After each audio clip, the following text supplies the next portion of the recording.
Tennessee. Please welcome to the stage, Will Abeles!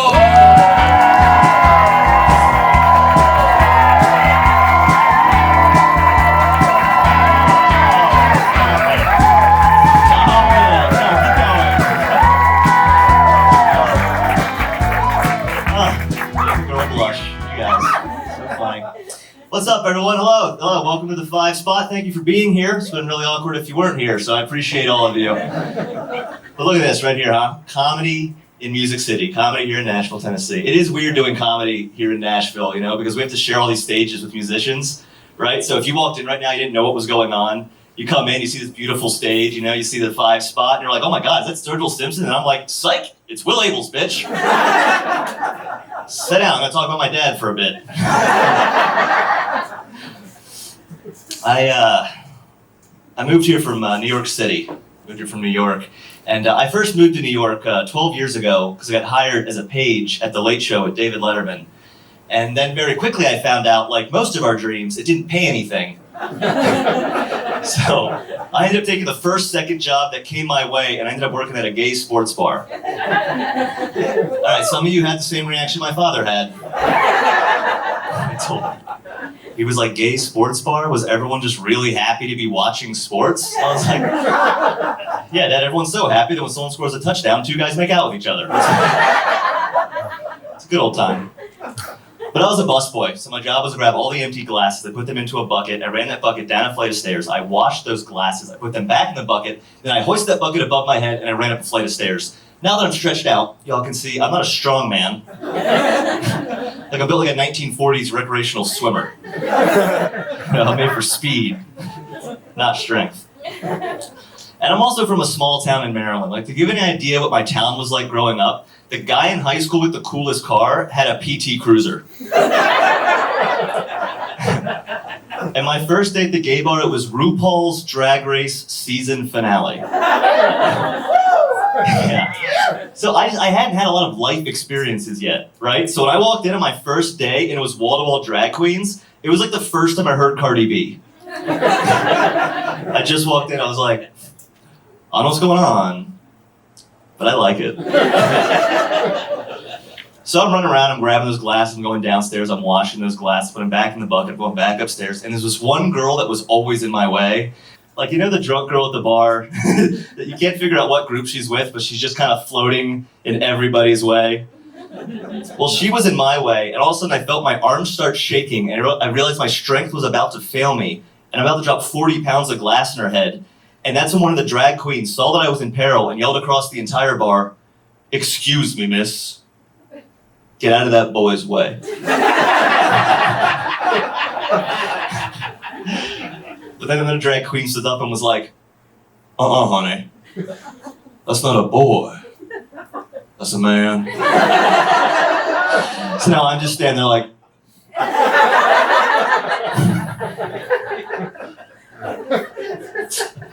I am a man.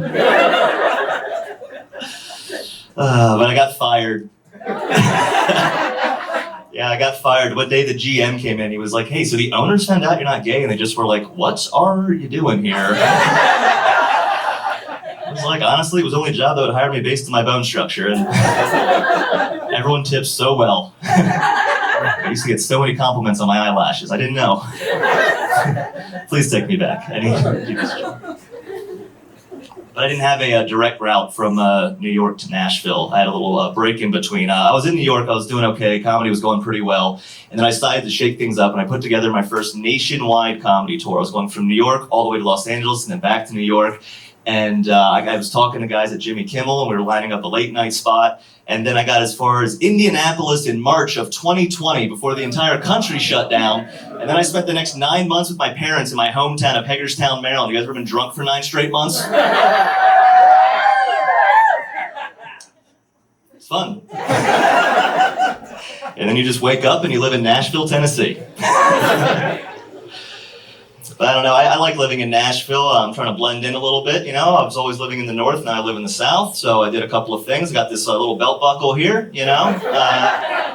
And then my mom came to visit me and she was like, have you gotten yourself a pair of cowboy boots yet? And I was like, no, I haven't. So my mommy and I went shopping. And we got these cowboy boots right here. And then the first place I walked into, someone was like, "Why are you wearing women's cowboy boots?" Now I wear them every day. It's the tallest I've ever been, and my ass looks amazing. I like that 3-inch heel on them. I'm not gonna get a hat though. I don't think I want to meet the type of woman that would attract. When I first moved here, I downloaded Tinder, and the first person I saw on Tinder was wearing a cowboy hat. She said, "If you're one of them mask-wearing pussies that takes it in the ass, need not apply." And I was like, swipe right. God. But I definitely had an adjustment period when I first moved, because I moved here in January of 2021, and there was this little thing running around called COVID-19. And I'm not going to harp on it too much, and I think we're getting pretty much through it, because I did see a waitress earlier fix a wobbly table with an N95 mask, so I think we're doing okay. But it was still a big topic when we got here, and there was a big difference between New York and Nashville, the way they were handling COVID. So that summer, there was this thing called the Delta variant, which, take me back to the good old days. Just old Delta running around making grandma sick? I'll take it.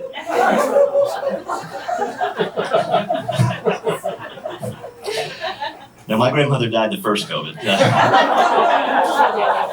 I know, and it was sad. But one thing that was really amazing is when because we had to delay burying her, she actually was buried on her anniversary with my grandfather, who she hadn't seen since he passed away 8 years prior. So that was very sweet. And another amazing thing that happened is, despite passing away in March, she still showed up at the polls to vote for Biden.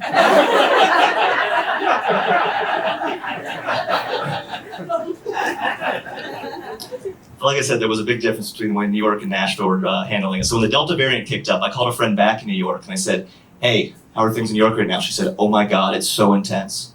I just had someone from the New York State Health Department show up at my front door, and they told me I might have been exposed to COVID." I was like, "Wow, that's pretty intense. It's actually pretty overbearing." She was like, "Yeah, what's it like in Nashville right now?" And I was like, "It's almost like the exact same thing." Like, we were recently forced to shut down our biggest COVID testing site and replace it with bleachers for a NASCAR event. It's like, sorry, CDC, you can't give us NASCAR, then take it away. The boys will get mad, and when the boys get mad, they storm the Capitol.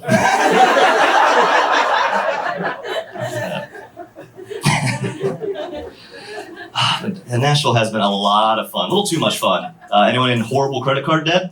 Yeah. You can tell the musicians in the room.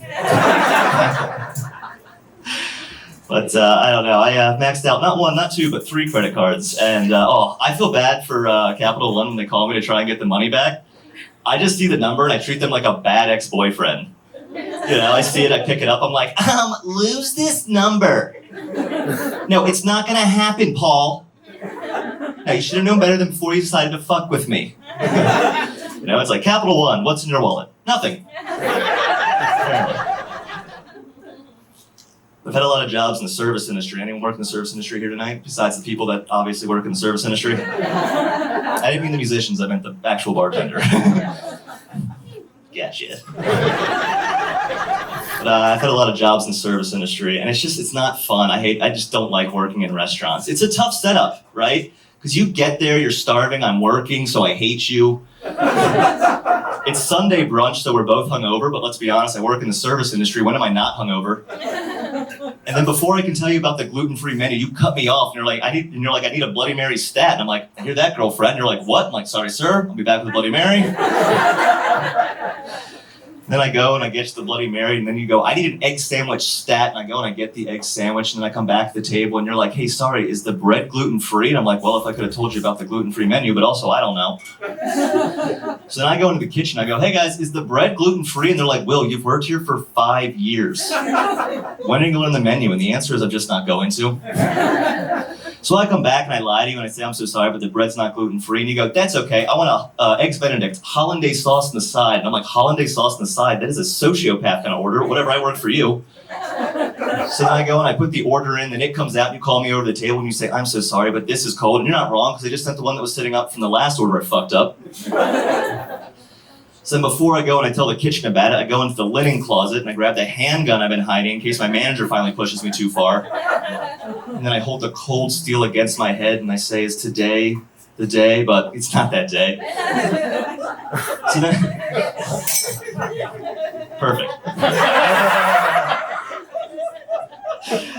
Oh my God.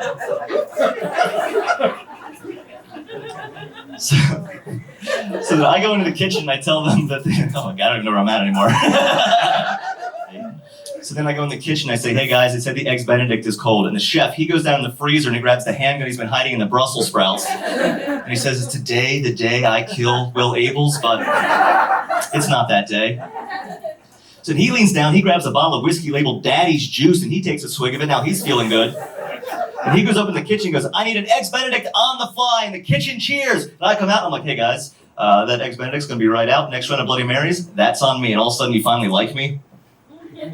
But now I'm watching how much you're drinking, and I decide you've consumed enough vodka on the Lord's Day, because it is Sunday after all. And so I push you guys to finally close out, and I hear one of you say, hey, let's just split the check and I'll leave the tip in cash.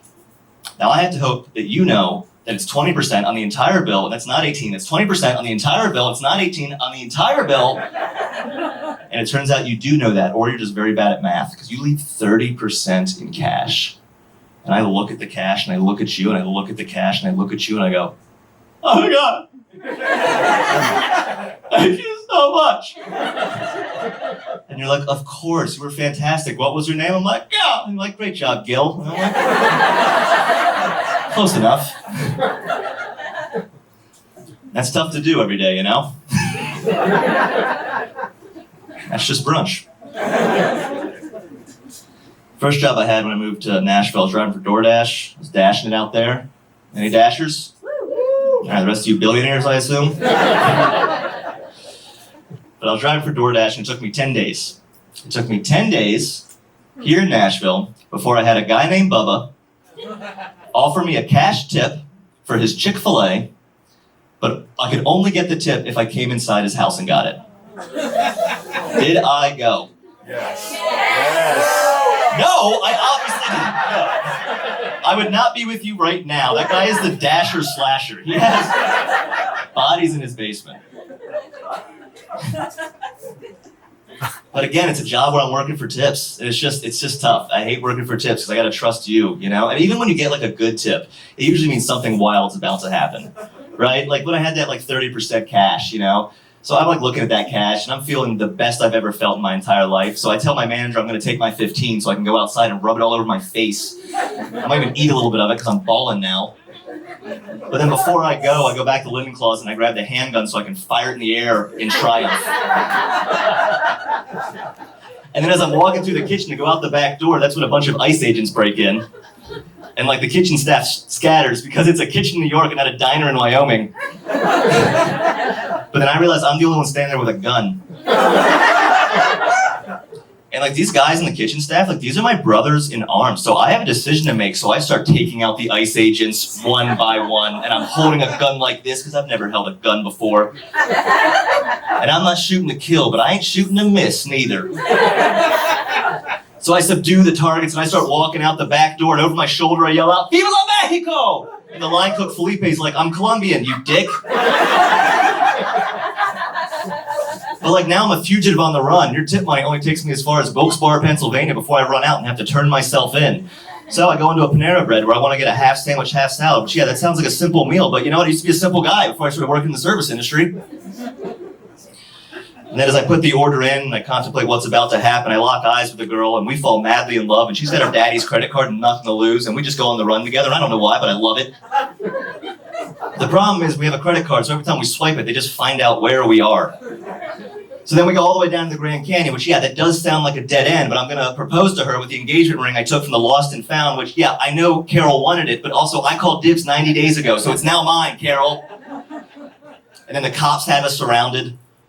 And in a last-ditch effort, I yell out, it wasn't me, it was the one-armed man. And they're like, that's a dated reference. And I'm like, so are your police tactics. And they're like, burn. Because, you know, I'm just doing this job to try and be a comedian, you know what I mean?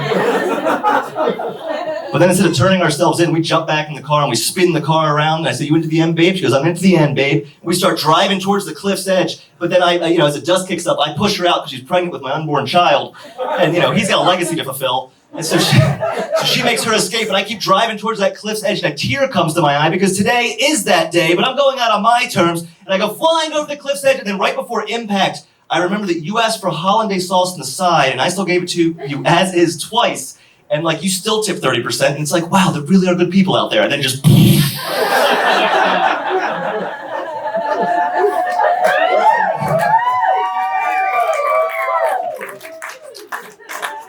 It's just tough to do day in and day out, you know?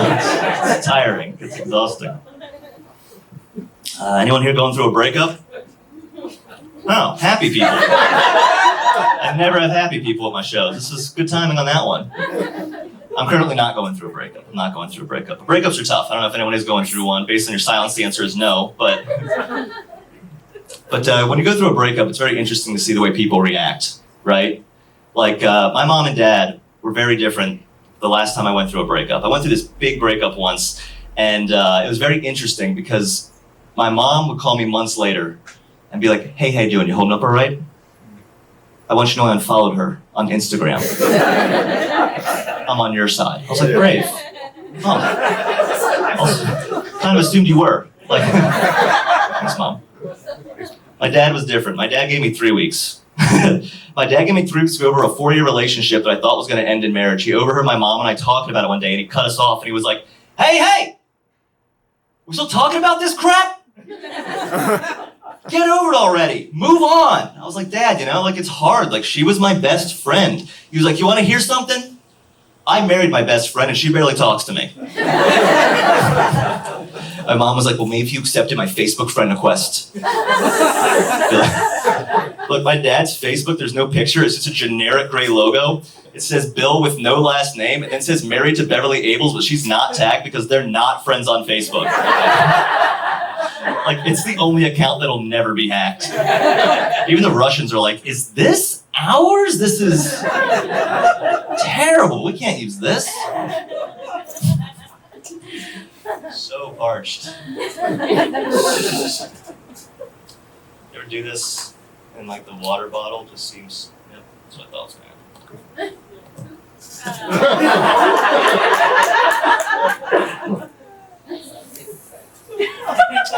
Everyone just shut up. You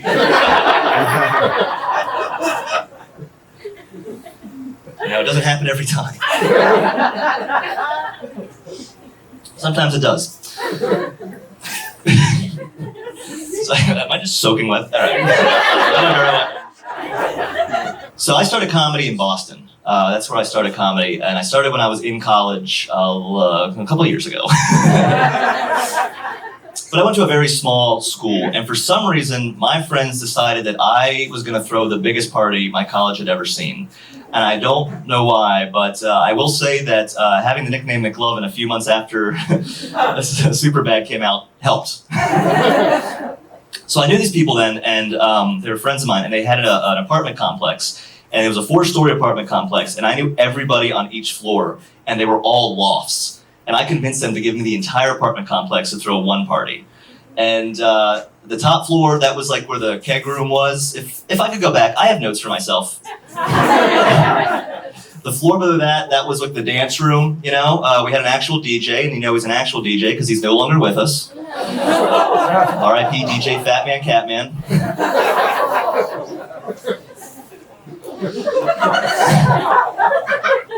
And the floor below that was the game room, and the bottom floor was actually not part of our party. They just went to our school, but I made them part of our problem, you know?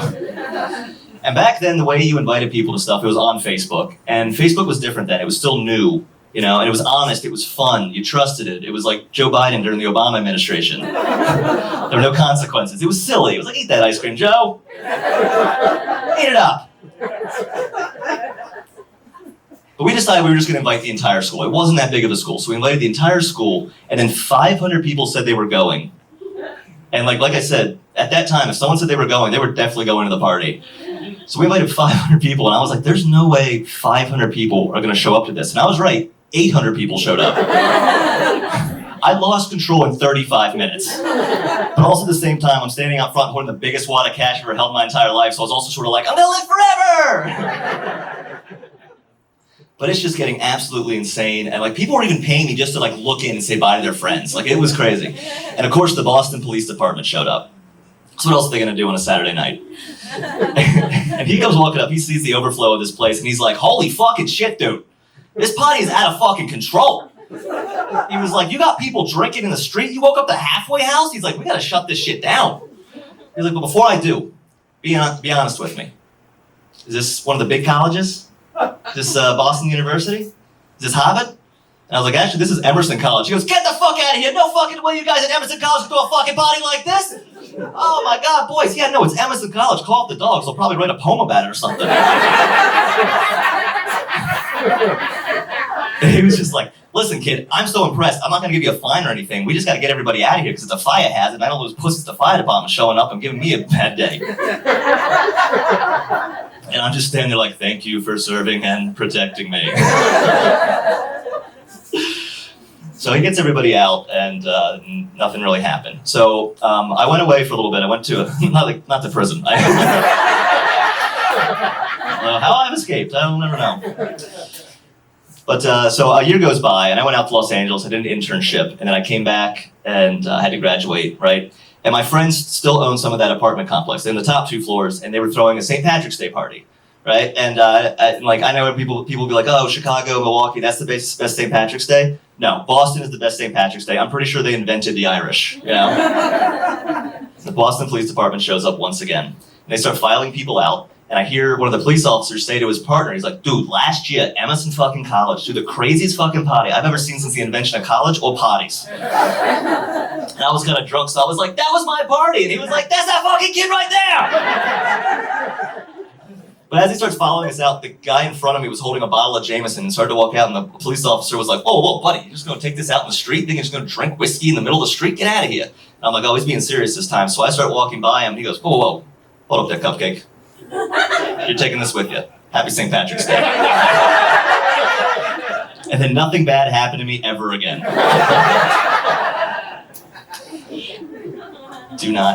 Don't you.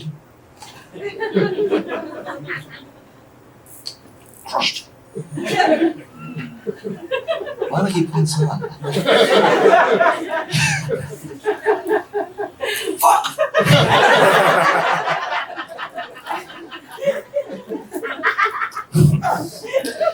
So things have been going well for me lately, which means something truly horrible is probably about to happen. I am in a new relationship. Hold on. Oh, that gets the applause break. Okay, not that. All right. But I'm in a new relationship, and it's a lot of fun, and she's hotter than me? What? I didn't know that was possible. But now you can tell she's hotter than me because the mustache was her idea. This was not my idea. What do you guys think about the mustache? Looks good. Yeah. No going back now. I don't know. I'm not a fan of it because I think it makes him look like Jake Gyllenhaal from Brokeback Mountain. Like, it's a beautiful film. That's not the cowboy I'm aspiring to be. Says in his lady boots.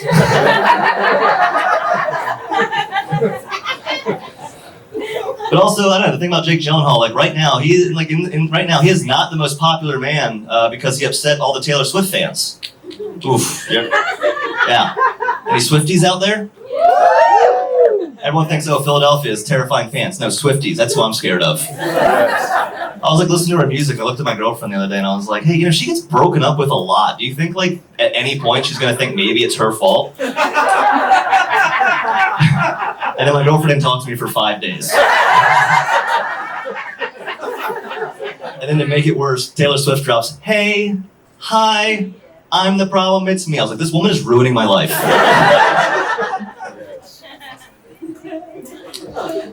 But we have sex. You guys trying out sex? If you haven't had sex before, I suggest trying it. My dad had it once, loves it. Can't stop talking about it. But we were having sex once, and then she gave me a compliment. Sort of, I don't know. I'll let you all be the judge. So we finished up. Which is the only way now how to describe what happens there. And based on some of the silence, I do feel like I had to explain that. But we finished up, and she looks over at me, and she goes, I've never orgasmed during sex before. And I almost did that time. So I thought I'd tell you. Look, I was a pretty good student growing up, but that's the happiest I've ever been to get a B+ my entire life. Next month, do some extra credit. Get that A, make my father proud. But it's nice being in a relationship because I do not miss dating at all. I don't know if anyone's dating out there, but it is an actual nightmare. Like back when I was dating, I don't know, so like I mentioned, I went through this hard breakup and I had a hard time getting over it, right? And so I was on this date without saying anything about that relationship, which was just crazy because it was all I was talking about at that time. The girl looks at me and she goes, "Ooh, she really did a number on you, huh?" I was like, "How can you tell?" She's like, "You just have this sadness about you." I gotta tell you, I find it kind of hot. And I was like, "What, next you're gonna tell me you can guess my astrological sign?" And she was like, "Well, based on your knack for adventure and your restless soul, you're clearly a Sagittarius." And I was like, "You're terrifying and I think I love you." But I thought about what she said, so I used to do this really fun thing whenever I was feeling lonely. I would go to a Whole Foods, which is above my budget, but not above my overall demeanor. And I would go up to the meat counter, and I'd wait until an attractive woman walked up. And then I'd order a cut of the rump steak, which I do think sounds like the saddest steak. And then when the butcher said, "Do you want one cut or two?" I'd always go, "Give me two." Oh, wait. I forgot.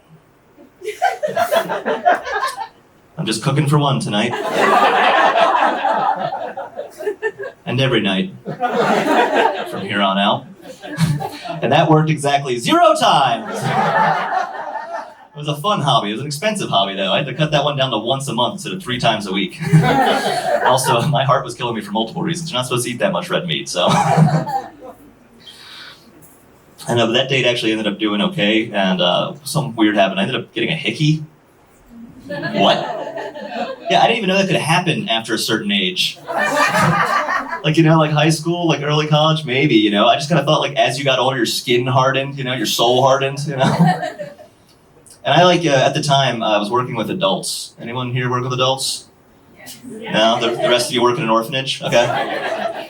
But I was working with adults at the time, and they were all in these really happily committed relationships, and they're just being very coy about it, because they were like, "Oh, the fun one's here," and so they're looking at me, they're looking at this branding on my neck, but they won't just say it, so they can just pass me. They're like, "Oh, Will, Will, how was your weekend?" And I was like, "Oh, prom was amazing." The king, actually. Won the whole thing.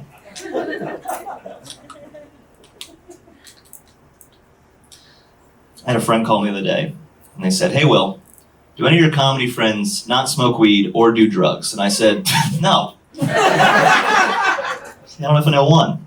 And I was like, "Well, why? Why are you asking?" She said, "Well, my roommate is trying to get a job as a nurse, but she likes to smoke weed, and she's nervous she's not going to pass the piss test because it's not legal here in Tennessee." And I was like, in the last couple of years, if a nurse can't smoke weed, then, who can? Right? And, personally, I like my nurses strung out on heroin. Well, they know their way around a needle. They'll find the hole. But then I thought about it, and I was like, you know what? I don't smoke weed. I don't do drugs. I just drink because it's a hereditary problem. So I said, you know what? I think I can do this test for you. So I go over to their place. They hand me a plastic apparatus. I go into the bathroom. I pee into that plastic apparatus. I hand it to her roommate. Her roommate takes it. She shoves it into her crotch. We're dating now. That's our meet cute. And then she goes to urgent care. She used the plastic apparatus, and guys, she passed the test. The piss worked. Now she's a working nurse here in Tennessee. But I had to ask her. I was like, nothing came up in that test, because there is a bit of a difference between you and I. Biologically, there is a difference. And she goes, "Oh, it's funny that you said that, because they said they found a little bit of testosterone, but not enough to prove that it was a man." I am a man. So kind. We were at a wedding recently, though, and can I make a motion? Can we not bring kids to weddings anymore? It's an adult affair. And I know why they're there, but they're always there to do one of two jobs, either the ring bearer or the flower girl, and they always mess it up. And the parents are always making excuses, like, "Oh, they were just shy." I'm like, "Shy? He doesn't seem shy where he's hogging all the attention on the dance floor right now." We're at this wedding, and I got in a fight with a child. I did. I got in a fight. Well, look, the kid kept booing me. Like, every time I spoke, he booed me. He just was like, boo! Boo! And like, as a comic, that hurts. As a human, hurts a little bit more. But he kept booing me, just like, boo! Boo! And finally I was like, what is your problem, dude? And he was like, what's it like knowing every day you wake up, you're just gonna smell? It's like, well, what's it like knowing waking up every day you're just gonna be a little turd farmer and the only thing you farm are turds? And someone overheard me and they were like, dude, chill out. And I was like, he said a mean thing first. But I took a step back because I am the adult in that situation. Financially, maybe not so, but this kid gave me rich kid vibes. But I step back and I look at him and go, I don't even know your name, kid. He goes, my name's Will. And I was like, my name's Will. He was like, your name's Will? I was like, my name's Will. You're a Will? He's like, I'm a Will. You're a Will? I was like, do you want to start over, Will? He was like, more than anything in the world, Will. So we start over, we sit down, we start chatting. Turns out we have a lot in common. Then we got into a foot race, which he won. I let him, I tripped. I was very drunk. I tripped. And then afterwards, the Lyft showed up so we could go to the after party. And I looked at him, I said, well, I had a lovely time talking to you, Will. And he said, I had a lovely time talking to you, Will. And I was like, hopefully I'll see you around, kid. And he goes, I love you, Will. I said, I love you too, Will. I gave him a hug, which thank God no one saw that interaction. But then I go and I get into the Lyft to go to this after party. And I look over and Will's just standing there, his head down, defeated, because his party's now over. And I thought, well, his parents are probably coming to the after party. So I just yell out the door, Will, you want to go to the after party? He was like, more than anything in the world, Will. So Will jumps in and finally his parents realize the stranger that their kid's been talking to for the last half hour at a wedding is now kidnapping that child. And they're like, where are you going? And I was like, we're going to the after party. Also, don't bring your kid to a fucking wedding. I can't go back to Kentucky anymore, but you know what? It was fun. It was worth it to me. So I know you're all here tonight because I am a very famous individual. Yeah, you're all here because you're big fans of the Pride of Hagerstown. That's what they call me back home. And by they, I mean one guy in an open mic 8 years ago at a town that was not Hagerstown. And a bar that has been shut down since because of its second stabbing. So, but I'll take the Pride of Hagerstown. The thing is, like, despite being a small town, we have a lot of athletes come out of it. Like, a lot of top athletes come out of it. And what I learned when I was home for those 9 months is people like their athletics way more than they like my comedy. Like, this guy I was talking to, and he was like, hey, Pride of Hagerstown, I don't remember you going to state. And I was like, well, I don't remember me losing state, then squandering a college scholarship for a cocaine addiction, and then recently having my ex-wife file a restraining order, but hey, it was good seeing you, Officer Alshire. Have a great day. Clearly didn't talk to the guys in Boston. Weird traffic stop, that one. I felt bad for my parents, though, when I got home for those 9 months, because they were empty nesters for 1 week. I'm the oldest of 4. My youngest 2 siblings are 10 and 12 years younger than me. And they were empty nesters for 1 week, and then I came home with all my bags like, well, I hope the apartment upstairs is still available. And they were like, please stop calling your childhood bedroom the apartment. This is not a great sign. But it wasn't like, I don't know, one thing that was kind of cool was, like I said, my youngest 2 siblings are 10 and 12 years younger than me, right? So we've never really lived together. Like, I've always been out of the house. So this is the first time we all get to live together as adults. So my sister Maddie is like one of the coolest people I've ever met. And then my brother Kevin is a Kevin. So I think you understand the personality type. And when we were younger, Kevin and I used to have a conjoined room, right? So I had to walk through my room to get to Kevin's room. And in New York, a conjoined room, that was just your first apartment, really. But in Hagerstown, Maryland, a conjoined room meant that Kevin was a mistake. That was not a bedroom, that was a hallway. You know? But when he was a baby, it wasn't that weird, right? Because I'm only 12 years old, so I'm not getting into a lot of mischief yet, you know? But then as Kevin and I both started growing, our bodies both started changing, but in very different ways, right? Like, he's turning 3, 4, 5 years old. He's just learning that he has a body.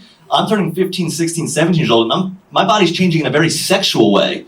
So I remember this one time I'm sitting in my room, and I just hear Kevin yell out, "Well, my wiener's hard!" And at 16, I just yelled the only thing I knew, and I was like, well, then don't touch it! Because all I know at 16 is you don't touch it, you touch it a lot, or you flip it in your waistband and you pray that Mr. Warrenfeld doesn't call you up in geometry class. But my siblings and I, we are all very close, and it's because every year my dad puts together these family vacations. And the last one we got to go on, we went to Moab, Utah in the middle of August. Yeah, okay, one person. If you don't know, we went to the middle of the desert in the middle of the summer because my dad doesn't know how the earth works. And we were camping. Well, we were glamping. We were glamping. So, I had to wear my Columbia boots, but I could also wear my crushed cotton shorts if I felt so inclined.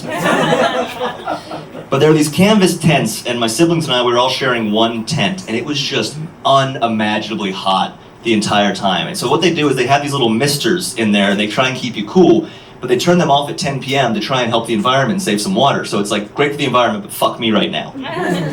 And like, what they do is they give you a wet washcloth and a little fan to try and help you sleep and quell the unimaginable heat.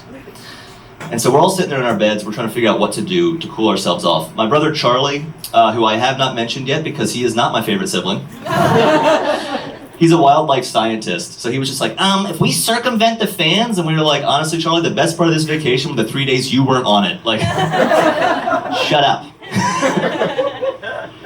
My sister Maddie did absolutely nothing. She just laid there in the bed, just melting into it. And every once in a while you hear her whisper, why don't we just go to the Bahamas? But she wasn't wrong.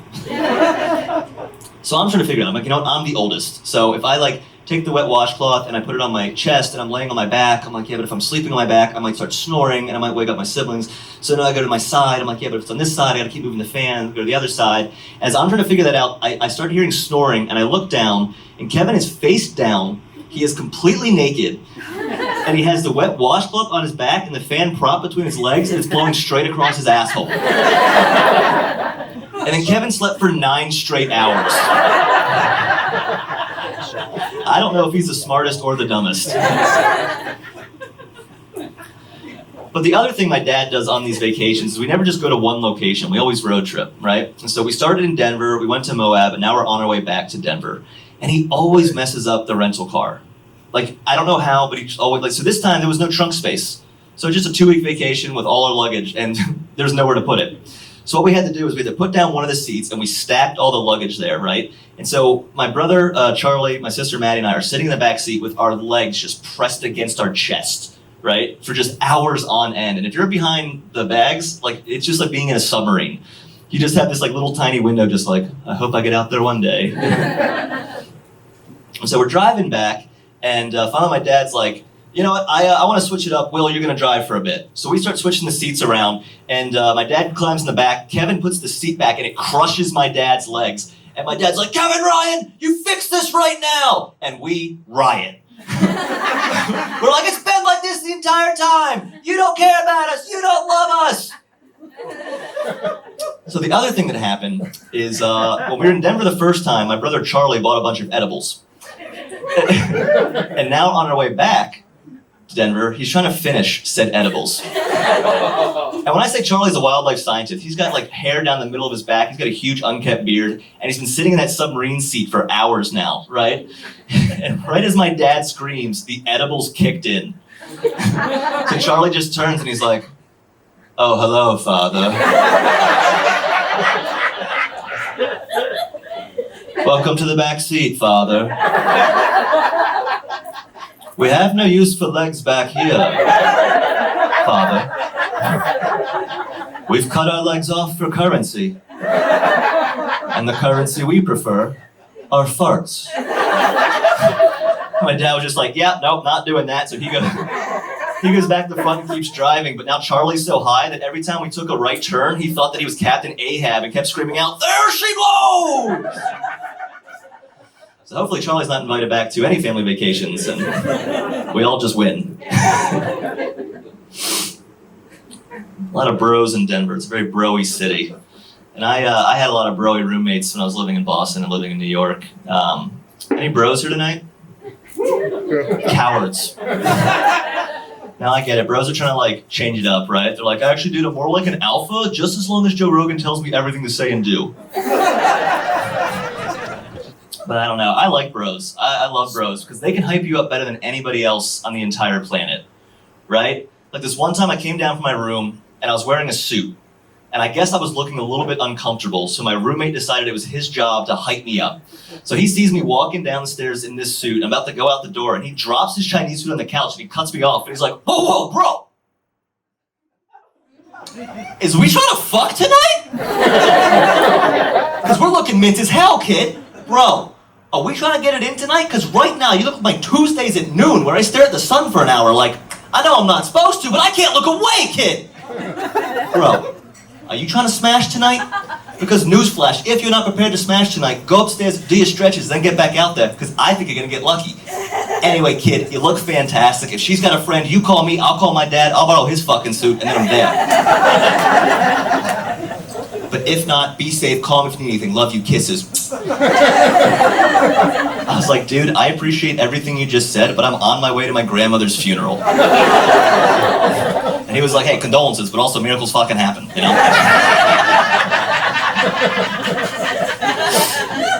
I don't know what he meant by that, but...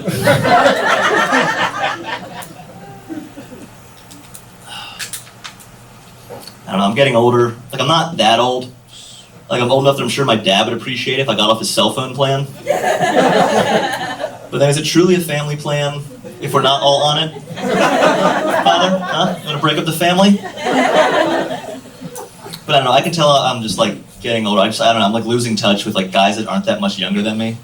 You know? Like, I was in Boston doing a show, and my cousin now goes to the college that I went to, and he was inviting me to come to a college party, right? And so I'm reading the text to my friend, and I'm like, hey dude, you wanna go to a college party? My cousin said it's Lataf? Is that French? Oh my god. Should we go to a French party here in Boston? Shall we go to this Lataf party in Boston? But it's like, dude, it's not Lataf, it's lit AF. It's lit as fuck. And then we got there and the party was Lataf as fuck. It was so much fun. But even drinking's different than it used to be. Like, I like drinking still, but I want to have like a good IPA. I want to have 5 of them. I want to wake up with Netflix still playing on my laptop on my chest. It's like, are you still there? It's like, no one's been there for hours, Netflix. Thanks for checking in. Someone needed to. But we got to this party, and these kids are much younger than me, and they were drinking a plastic bottle of gin. Just a plastic handle of gin. Yeah, I knew it was going to be bad, because I heard one of them yell out, let's drink the worm. I was like, I don't think that's... I don't think that's the right thing. But I'm trying to be cool. I'm trying to keep up with them, so I'm just drinking this gin with him, and I start pushing Blackout. And then his improv troupe showed up. Yeah, it's like a bad night worse. There's a little improv in there.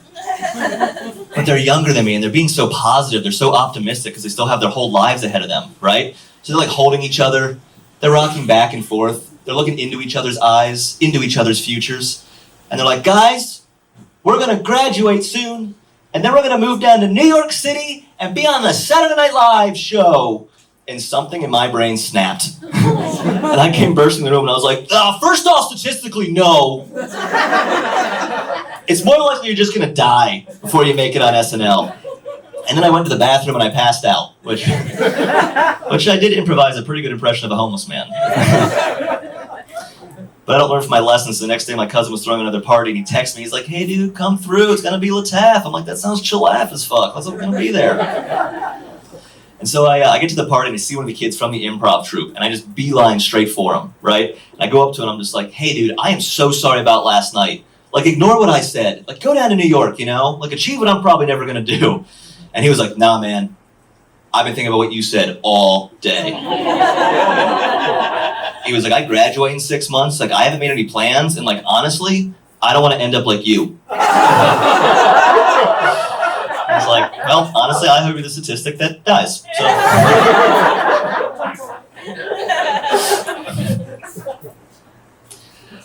But I don't know. I give my dad a lot of flack, but he was a good dad. I had good parents. I had a good childhood, and my mom was a stay-at-home mom, and then my dad worked really hard to make sure she stayed there, which isn't always the easiest. But I'll say, looking back, when those two switch roles, it was a nightmare. Like, the first time that my dad took care of me on his own, that I remember at least, I was like 10 years old, and that was because my mom took my brother Charlie camping. And I don't know why, but Charlie was a biter growing up. So I think maybe she just was taking him into the woods, like a Wolverine situation. And I let him gnaw on some trees, claw some stuff. And my dad wasn't like a bad caretaker, but his version of dinner was SpaghettiOs on top of pasta. Yeah, I was like, just make 2 cans of SpaghettiOs, or just the pasta. This is not Chef Boyardee's recipe. But he didn't know what to do with me, so he was like, he took me to the video store. And he was like, you pick out a video, and I'll pick out a video. And so I picked out Austin Powers, The Spy Who Shagged Me, because at 10 years old, that was the funniest, sexiest thing I could think to watch with my mother out of the house. And then my dad picked out The Sixth Sense, which is the scariest film of all time. Like, I was sweating before we got back to the minivan. But I was like, I'm gonna formulate this plan in my 10-year-old brain. I was like, all right, so we're gonna watch The Sixth Sense first, and then we're gonna watch Austin Powers, The Spy Who Shagged Me, and it's gonna be so funny, and there's gonna be so many boobies, you're not gonna remember. Because at 10 years old, boobies were very powerful. At 34 years old, boobies are still very powerful. You got them? Rule the world. But we're watching The Sixth Sense. We're coming up on the scariest scene in the entire film, and that's when former child star of OC fame, Misha Barton, is a little dead girl in the tent. And then Haley Joel Osment's about to find said dead girl in the tent. If you haven't seen the movie, The Kid Sees Dead People, wildly popular. I would be shocked if you haven't heard this cultural reference. So that scene's about to happen, and my dad stands up, and he's like, yeah, I'm gonna go into the kitchen, make some popcorn. And I'm sitting there 10 years old, I'm like, making popcorn, that's a totally normal thing to do while watching a movie. Nothing weird's about to happen. And so the scene happens, and the kid unzips the tent, and the little dead girl starts puking. She's like, blah, blah, and the kid's like, no, stop it! She's like, blah, blah, and the kid's like, stop it, please! And then my dad walks back in, not with popcorn, but with one of our cats, and he drops the cat on my head. Yeah, so me and the cat are both just like, ah! And then my dad laughed for the rest of the evening. But what he forgot about is I had to go to sleep that night. So I went up into my brother's room, because it was closer to my parents' room, and after 20 minutes of staring at the ceiling, I was like, yeah, Austin Powers, not funny enough to make me forget what just happened. Boobies have failed me. And so I started to creep into my parents' room, where normally my mother would be to comfort me. But like I said, she was not there this evening. So I come creeping over my dad's sleeping body, and like, I'm a pasty adult. You can imagine I was a pasty young boy. And I lean over him, and I remember the hallway light coming in from the side, just ever so. And I lean over and I'm like, Dad. Dad. Dad. And my dad stops, he's like, ah! And he punches me in the face. And the next day, my brother got back from camping with my mom. He had 8 stitches in his knee and 6 in his elbow, and I had a black eye. So we just ran to each other and held each other, and we were like, never leave me with them again. Guys, I'm Will Abeles. That's the special. Thanks.